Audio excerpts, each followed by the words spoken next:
Talibani Basava Talibani. ಒಬ್ಬ ಸ್ವಾಮಿ ಯಾವಾಗಲೂ ಇದನ್ನು ಜಪ ಮಾಡೋದನ್ನು ಅಭ್ಯಾಸ ಮಾಡ್ಕೊಬಿಟ್ಟಿದ್ದಾರೆ. ಸ್ವತಃ ಬಸವಣ್ಣನವರು ಮತ್ತು ಅವರ ಸಮಕಾಲೀನ ಶರಣರು ಎಷ್ಟು ಶಾಂತಿ ಪ್ರಿಯರು ಅಂತ ಇಡೀ ಜಗತ್ತಿಗೆ ಗೊತ್ತಿದೆ. ಸಮಾಜದಲ್ಲಿ ಶಾಂತಿ ನೆಲೆಸಬೇಕು ಅನ್ನುವುದೇ ಅವರ ಪರಮ ಧ್ಯೇಯ. ಆ ಶಾಂತಿಗೋಸ್ಕರ ತಮ್ಮ ಜೀವನವನ್ನು ತ್ಯಾಗ ಮಾಡಿದರು. ಅಂಥ ಶಾಂತಮೂರ್ತಿಗಳಾದ ಶರಣರ ಮೇಲೆ ಅತ್ಯಂತ ಕ್ರೂರವಾಗಿ, ಹಿಂಸಾತ್ಮಕವಾಗಿ, ಅಮಾನವೀಯವಾಗಿ, ಬರ್ಬರವಾಗಿ ಶರಣರನ್ನು ಕೊಂದವರು ತಾಲಿಬಾನಿಗಳು ಅಥವಾ ಕೊಲ್ಲಲ್ಪಟ್ಟವರು ತಾಲಿಬಾನಿಗಳು. ಇದು ಕನ್ನೇರಿಗೆ ಅರ್ಥ ಆಗಬೇಕಿತ್ತು. ಬಸವಣ್ಣನವರ ಹೆಸರನ್ನು ಉಪಯೋಗಿಸಿಕೊಂಡೇ ಬಸವಣ್ಣನವರ ವಿಚಾರಗಳಿಗೆ ವಿರುದ್ಧವಾಗಿ ತಾನು ಪ್ರತಿಪಾದನೆಯನ್ನು ಮಾಡ್ತಾ ಇರೋದು ಈ ಸಮಾಜದಲ್ಲಿ.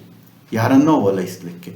ಯಾರನ್ನು ಓಲೈಸಬೇಕೋ ಅವತ್ತು ಬಸವಣ್ಣನವರನ್ನು, ಶರಣರನ್ನು ಯಾರು ಸುಟ್ಟು ಹಾಕಿ ಕೊಂದರೋ, ವಚನಗಳ ಸಾಹಿತ್ಯವನ್ನು ಯಾರು ಸುಟ್ಟು ಹಾಕಿದರೋ ಅವರ ಪರವಾಗಿ ನಿಂತು ಇವತ್ತು, ಆ ಪೀಳಿಗೆಯ ಪರವಾಗಿ ನಿಂತು ಇವತ್ತು ಮಾತಾಡ್ತಾ ಇದ್ದಾರೆ. ಆದರೆ ಇವರು ಹೇಳ್ಕೊಳ್ಳೋದು ಬಸವ ಪರಂಪರೆ. ಇವರ ಗುರುಗಳು ಕಾಡಸಿದ್ದೇಶ್ವರರು, ಅವರು ಬಸವ ಪರಂಪರೆ. 500 ವಚನಗಳು ಸುಪ್ರಸಿದ್ಧ, ಅತ್ಯಂತ ಒಂದು ನಿಷ್ಠವಾದ, ತತ್ವನಿಷ್ಠವಾದ ವಚನಗಳನ್ನು ಅವರು ಬರೆದಿದ್ದಾರೆ. ಆದರೆ ಇವರು ಮಾಡ್ತಾ ಇರೋದೇನು? ಇವತ್ತಿನ ಸಿಚುಯೇಷನಿಗೆ ಬಂದರೆ ಯಾರು ಸಮಾಜದಲ್ಲಿ ಅಶಾಂತಿಯನ್ನು ನಿರ್ಮಾಣ ಮಾಡ್ತಾರೆ, ಯಾರು ಸಮಾಜದಲ್ಲಿ ಗೊಂದಲವನ್ನು ನಿರ್ಮಾಣ ಮಾಡ್ತಾ ಇದ್ದಾರೆ, ಅವರು ಮಾತ್ರ ತಾಲಿಬಾನಿಗಳು. ಅದನ್ನು ಮಾಡ್ತಾ ಇರೋರು ಯಾರೋ ಆ ಸ್ವಾಮಿ. ಆ ಸ್ವಾಮಿಯೇ ನಿಜವಾದ ತಾಲಿಬಾನಿ. ಹಾಗಾಗಿ ಬಿಟ್ಟ ಬಾಣ ವಾಪಸ್ ಅವ್ರ ಕಡೆಗೆ ಹೋಗುತ್ತೆ.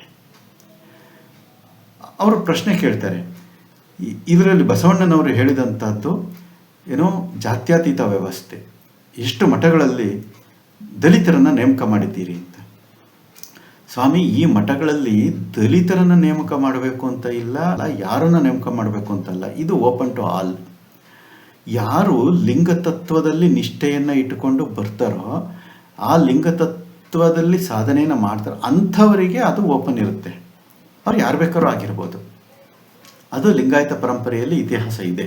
ಯಾರ್ಯಾರು ಎಲ್ಲರೂ ಬಂದು ಲಿಂಗವನ್ನು ಕಟ್ಟಿಕೊಂಡು ಗುರುಗಳಾಗಿದ್ದಾರೆ, ಏನು ಬೇಕಾದ್ರೂ ಆಗಿದ್ದಾರೆ.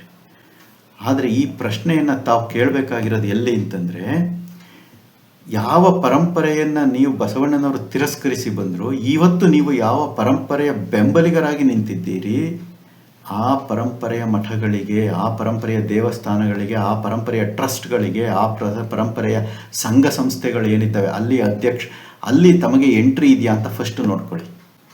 ಯಾವುದೋ ಒಂದು ದೇವಸ್ಥಾನದ ಗರ್ಭಗುಡಿಗೆ ಹೋಗಿ ತಾವು ಪೂಜೆ ಮಾಡ್ಕೊಂಡು ಬರಲಿಕ್ಕೆ ಸಾಧ್ಯ ಇದೆಯಾ? ತಾವು ಅದನ್ನೇ ನಂಬಿರೋರು. ಇದನ್ನು ಮೊದಲು ಯೋಚನೆ ಮಾಡಿ, ಆಮೇಲೆ ಬಸವಣ್ಣನವರ ವಿಚಾರವನ್ನು ಮಾತನಾಡಿ.